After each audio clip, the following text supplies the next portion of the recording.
आप देख रहे हैं अनहोनी। तो चलिए बढ़ते हैं आज की इस कहानी की ओर। भूत प्रेत इन सब बातों पर मैं विश्वास नहीं करता था, मगर तब तक जब तक मेरा इनसे सामना नहीं हुआ। इस घटना के बाद मेरे अंदर भूत प्रेत को लेकर इतना डर बैठ गया है कि आज भी मैं अकेले अंधेरे में रहने से डरता हूँ। घने अंधेरे में मुझे ऐसे लगता है कि कोई मेरे अगल बगल है जिसे मैं देख नहीं सकता, मगर महसूस जरूर कर सकता हूँ। 1985 ये वो साल था जिसे मैं अपने जीवन का सबसे मनहूस साल मानता हूँ। दरअसल हुआ कुछ यूँ था कि एक शाम घर पर बैठे बैठे मैं काफ़ी बोर हो रहा था, जिस कारण मैंने साइकिल उठाया और दूसरे गांव की तरफ चलता बना। असल में मेरे में एक बात अजीब थी कि मेरे सारे दोस्त मेरे गांव के नहीं बल्कि दूसरे गांव के थे और मैं काफ़ी दिनों से उनसे मिला भी नहीं था। करीब आधा घंटा साइकिल चलाने के बाद मैं अपने दोस्तों के पास दूसरे गांव पहुंच गया। काफ़ी दिनों के बाद सभी दोस्तों से मिलकर मुझे काफ़ी खुशी हुई और हम सभी गांव के चौपाल पर बैठकर बातें करने लगे। अब आसमान में सूरज की किरणों की जगह चांद की मध्यम रोशनी ने ले ली थी और मेरे यहाँ आए हुए 2 घंटा हो चुका था, जिस पर मैंने अपने दोस्तों से कहा, यार अब मैं चलता हूँ, रात काफ़ी हो चुकी है ना। जिस पर मेरे दोस्त विनोद ने कहा, भाई आज रात तू यहीं रुक जा, कल चले जाना। इतनी रात को तेरा जाना ठीक नहीं होगा और वो रास्ता भी रात के लिए ठीक नहीं है। इस पर मैंने कहा, नहीं यार कुछ नहीं होगा, मैं चला जाऊंगा। इतना बोलकर मैंने साइकिल उठाया और अपने गांव की तरफ चलता बना।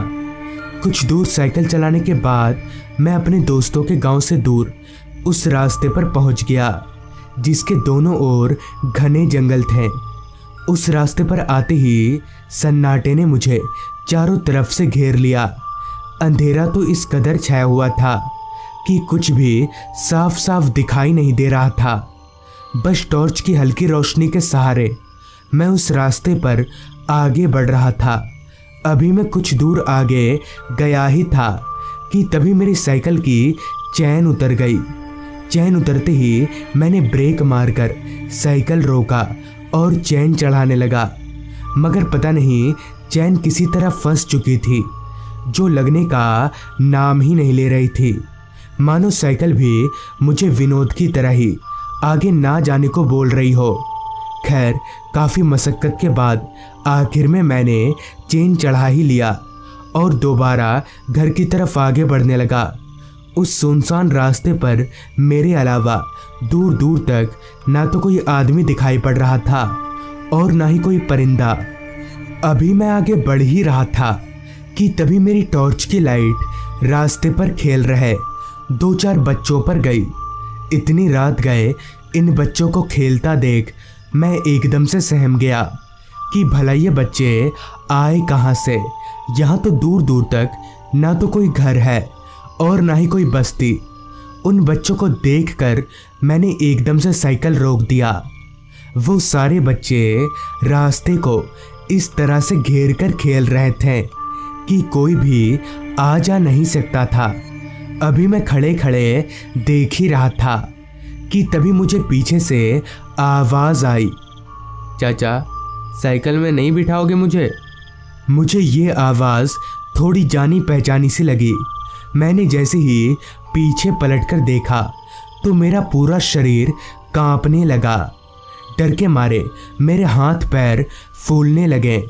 दरअसल जब मैं पीछे पलटा तो ठीक मेरे सामने मेरा 6 साल का भतीजा पिंटू खड़ा था। मगर ये कैसे हो सकता है? पिंटू तो 3 साल पहले ही मर चुका है। असल में पिंटू 3 साल पहले लापता हो गया था और उसकी डेथ बॉडी इसी जंगल में मिली थी। और मुझे अच्छे से याद है पिंटू के साथ साथ गांव के और भी बच्चे लापता हुए थे और उनकी डेथ बॉडी भी पिंटू की तरह ही इसी जंगल से मिली थी। इसका मतलब यहाँ पर जितने बच्चे हैं वो सभी भूत हैं। अभी मैं खड़े खड़े ये सोच ही रहा था कि पिंटू को क्या जवाब दूं कि तभी पिंटू दोबारा से बोला, क्या हुआ चाचा, आप मुझे साइकिल पर नहीं बिठाइएगा? इतना बोलकर पिंटू मेरे पास आकर खड़ा हो गया। जब मैंने ध्यान से पिंटू की तरफ देखा तो वो रो रहा था। उसे इस तरह से रोता हुआ देख मेरी भी आंखों से पानी निकल आया। आखिर पिंटू था तो मेरा ही भतीजा। कुछ देर चुप रहने के बाद पिंटू ने फिर से कहा, चाचा मुझे आप लोगों की बहुत याद आती है, मगर मैं आप लोगों के पास अब नहीं आ सकता क्योंकि मैं मर चुका हूँ।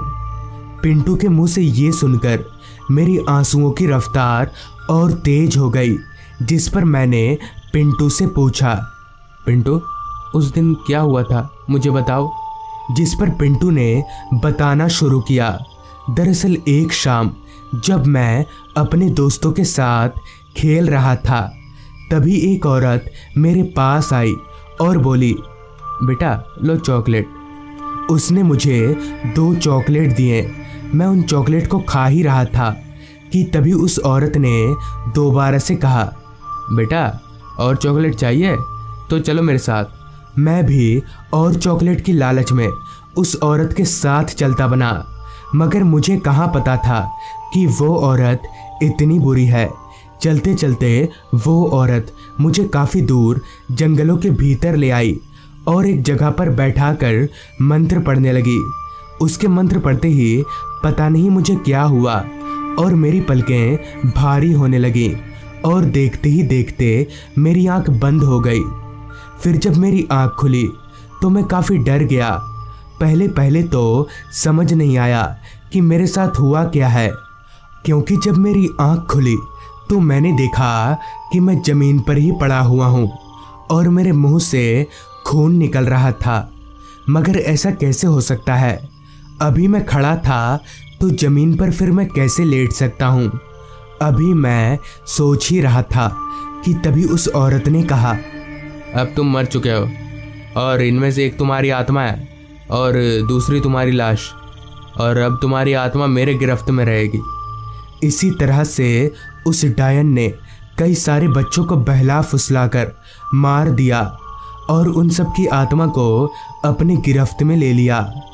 और अभी भी हम सब उस डायन की गिरफ्त में ही हैं। पिंटू की पूरी बात सुनने के बाद मैं और ज़ोर ज़ोर से रोने लगा कि तभी पिंटू ने चिल्लाकर कहा, चाचा चाचा वो डायन आ रही है, आप चले जाइए वरना वो आपको भी मार देगी।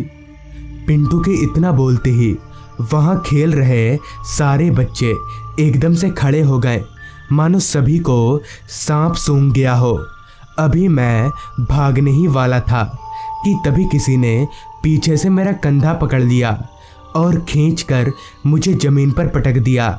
मैंने जब पीछे पलटकर देखा तो मेरे होश उड़ गए। मेरा शरीर जोर जोर से कांपने लगा।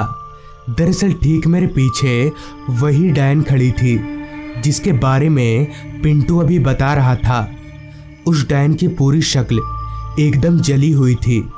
अभी वो डायन मुझे मारने ही वाली थी कि तभी मैं हनुमान चालीसा का पाठ पढ़ने लगा।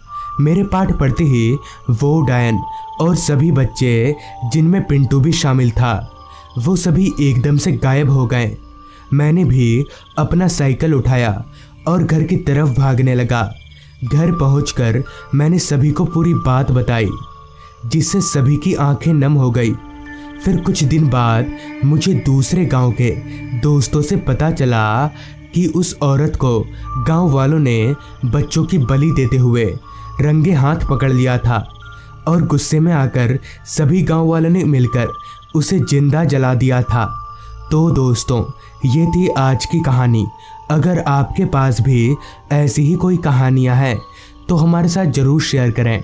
तो मैं आर्यन जल्द ही मिलूँगा आपसे ऐसी ही एक कहानी के साथ।